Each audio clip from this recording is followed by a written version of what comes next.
Hi, my name is Stewart, co-president here at Guidebook. I joined the business back in 2015 and helped build the UK business from the ground up. I've always been passionate about events. My first job out of college, it was a sales role. I attended lots of different trade shows to find new business and build new relationships. And I realized then how special in-person events are. And so I'm very, very proud today to lead the business across the globe and to support our growth within the events industry, the education industry, supporting associations, and really getting the power of mobile into people's hands. Hi, I'm Nathan. I'm the event and community manager here at Guidebook. I've been working in the event industry for over 10 years now, building events of all sizes all across the globe. I also was a Guidebook customer, launched mobile apps across hundreds of events over multiple years. And more recently, I've been leveraging the power of community for the event industry, but also within tech.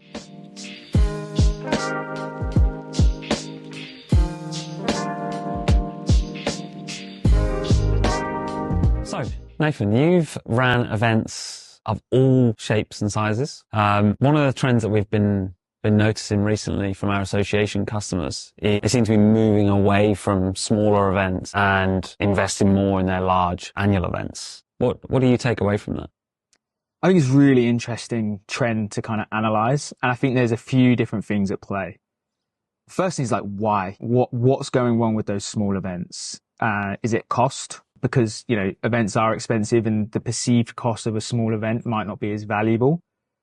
Is it engagement? Are people not attending and actually wanting to engage with them? And is it, again, something we have spoken about many times around like specificity? So I think small events that just don't have a purpose, that aren't run very well or don't really give value to your association members, sure, get rid of them. But I would question before you do, are you running the wrong event or are you running the right event for the wrong people? And I think that's something that people need to look at more closely. When we were looking at our event strategy for like 120 conferences, we very much knew that events of different sizes had different purposes. You really need to think about, okay, if an event might make you 20, 30K and you get rid of it, is it really reasonable to expect that you can generate that revenue or more just focusing on bigger events? Because big events have such a different purpose and value set to small events. And I think for associations, localized, high value, high engagement events are a really interesting strategy in sense of building more value for their members, limiting travel and creating smaller events with a kind of specific focus. But also that builds in and feeds to your bigger event strategy. If you're demonstrating value at those smaller events, people are going to feel way more incentivized to attend the bigger event because you're showing that you're building trust and you're showing them the value of the events that you're organizing. And it's a hard sell to just have 1 or 2 big events a year and tell people, come along and we're going to give you everything you need in that 2-3 days, whatever it may be. Yeah. So you need to incrementally do that. Yeah. I mean, I think something we've talked about a lot, particularly in regards to associations, is, how to engage younger members.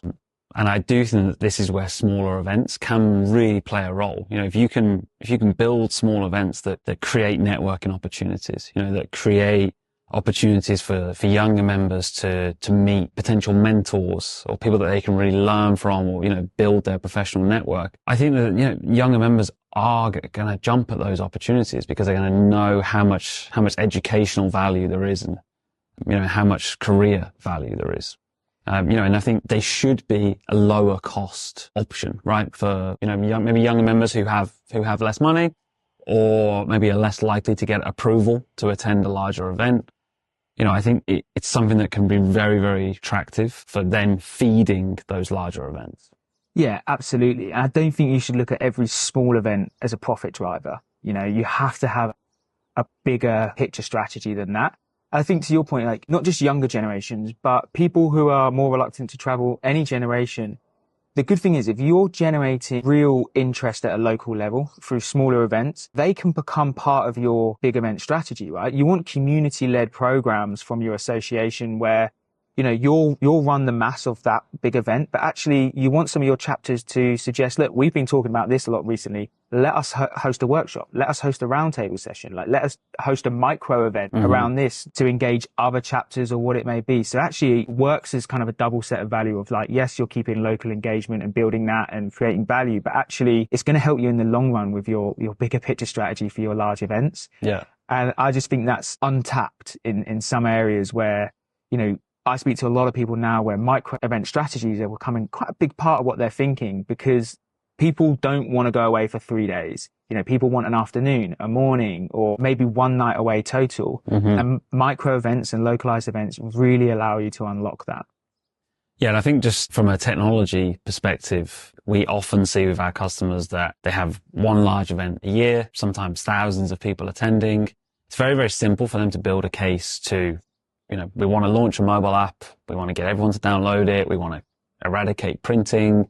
We want to connect our attendees to network with each other in advance and during and afterwards, and all the benefits that an app brings. But I think one of the things that some of our customers are still trying to figure out is, where does an app, where does event technology fit in with those smaller events? And something we've seen more of recently is associations having a year-round app.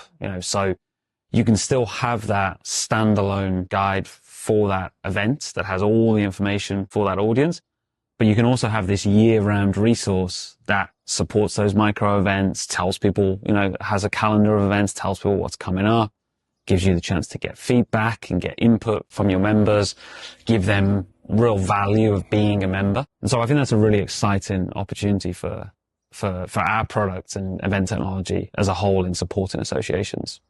Yeah, absolutely. And on that, I know that, within Guidebook, we have features that are coming out that are really going to help that flourish, different ways in which people can network at a local level or micro event level within a bigger year-round guide. And I think it just comes back to, if you're talking to your members and they're telling you that these events aren't valuable, before you get rid of them, ask them why they're not valuable. Because I just think people need and will want connection with those members, especially in local chapters. So I think you have to really take a look at yourself before you make these decisions as an organization and think, okay, maybe we don't need to do as many small events, but we really need to ask the question of like, what's the right small event? Because I just think it's a no-brainer for organizations to bring people together where you can implant real value. It's so much easier to do that with a smaller audience, by the way, than a multi-track, loads of workshops. Everyone has a different set of expectations. Like, the bigger the event, the harder it is to meet everyone's requirements. But at a small level,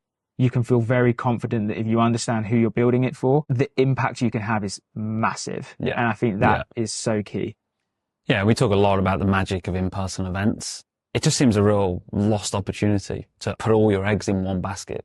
And I understand there's inflation, costs are going up, but I think there's really smart things you can do on a small budget that can deliver value to members and that can, at the very least, break even, but continue to build your membership and pay dividends down the line.